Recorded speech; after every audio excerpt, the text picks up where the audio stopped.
So welcome you once again. So in this class we'll discuss the torque equation of a DC machine, that is your DC motor.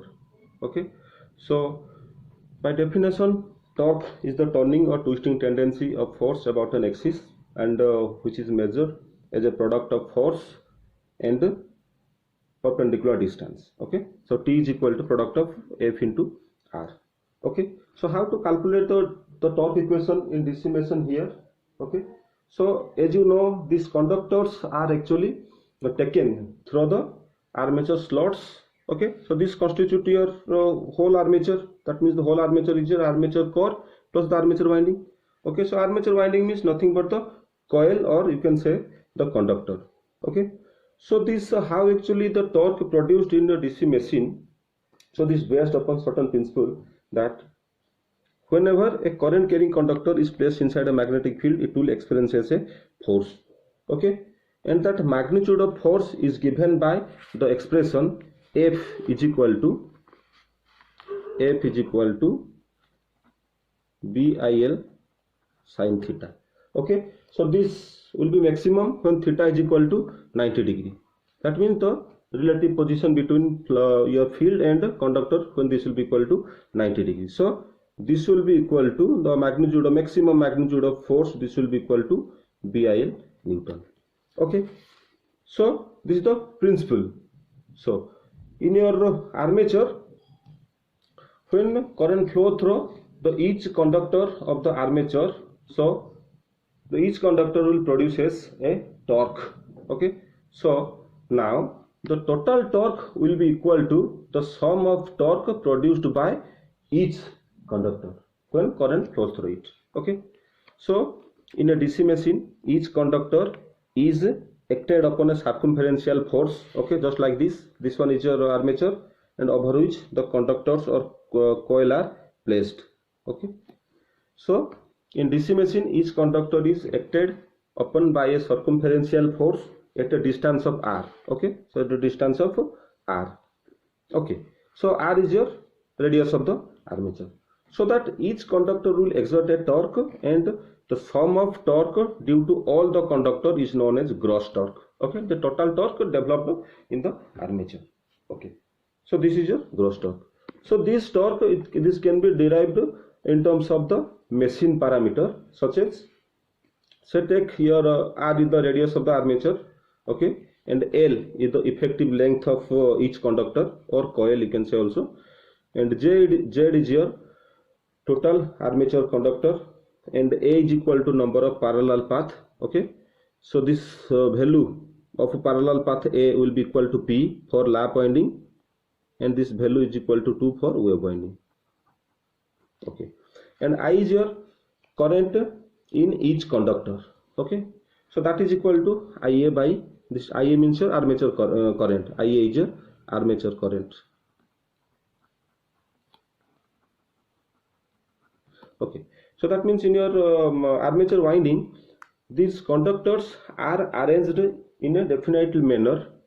Okay, so that means the conductor are arranged in a definitely manner in a parallel path.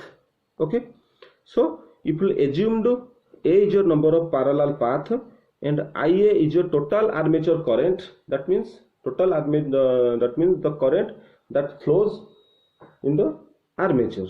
So that is equal to IA. So the current per parallel path will be equal to IA by A. So this one is equal to your current that flows in the each conductor. Okay, and B is equal to your flux density, and phi is equal to your flux per pole, and P is equal to number of pole of a machine. Okay, so as I told you, the magnitude of force in one conductor is given by F is equal to BIL Newton. Okay, so the torque due to one conductor, this will be equal to F into R. Okay, so this one is the magnitude of torque F into R for a single conductor. Now for Z number of conductors, so Z into F into R.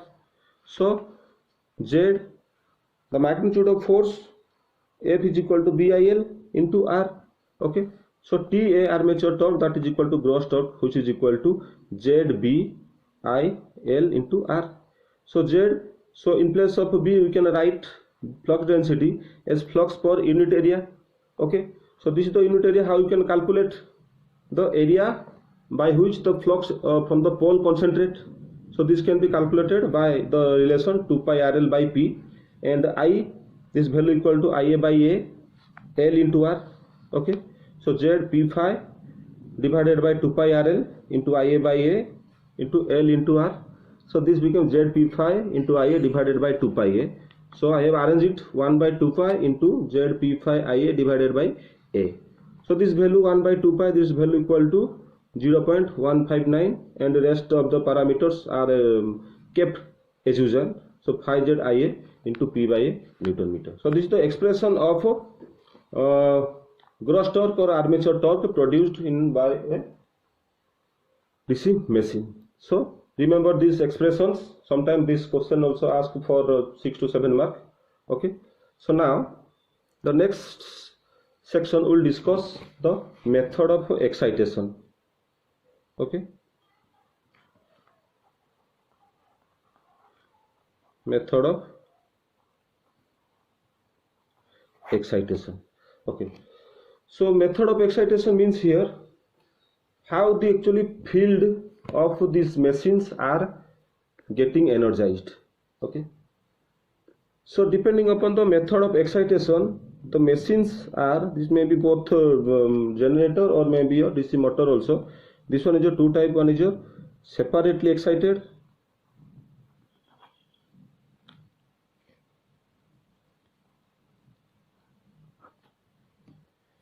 then second one is a self excited. Okay, so this self excited is classified into three types. I told you, this is series generator, short generator and compound generator. Likewise the motor also classified in the same manner: short motor, series motor, as well as compound motor. So what is mean by here separately excited and self excited? Okay, in separately excited DC machine, okay, how you can define the separately excited DC machine?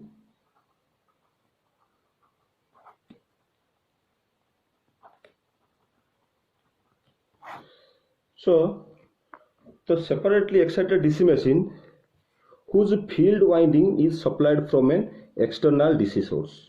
Okay, so that means there is no physical connection between, that means there is no physical electrical connection between field and armature winding. Okay, so this separately excited machine can be drawn as follows. So this one is a field, and the field is energized from a external DC source. This is the, I have used a variable resistor for controlling the current. Okay, okay, and this one is a field and this one is a armature.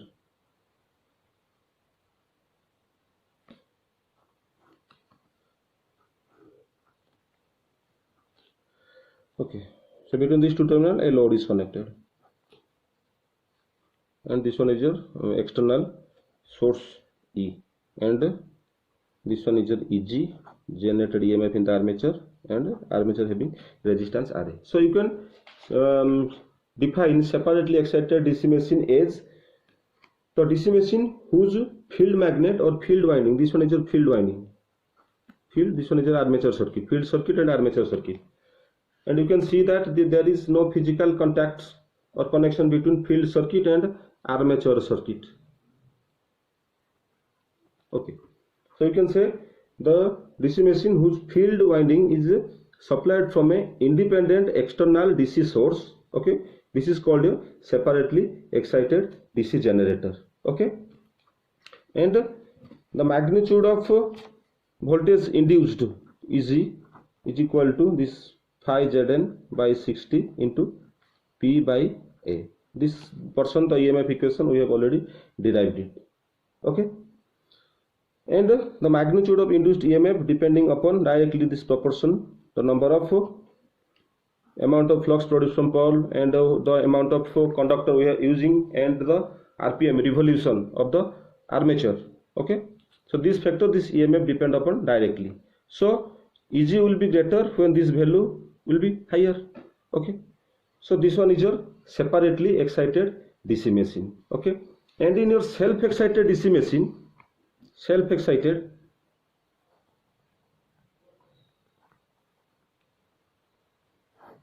in the self-excited DC machine, there is a connection between armature and field circuit. This one is an armature circuit. This one is a field circuit. Okay. So there is the physical contact or connection between armature and field. I have drawn a shunt machine here.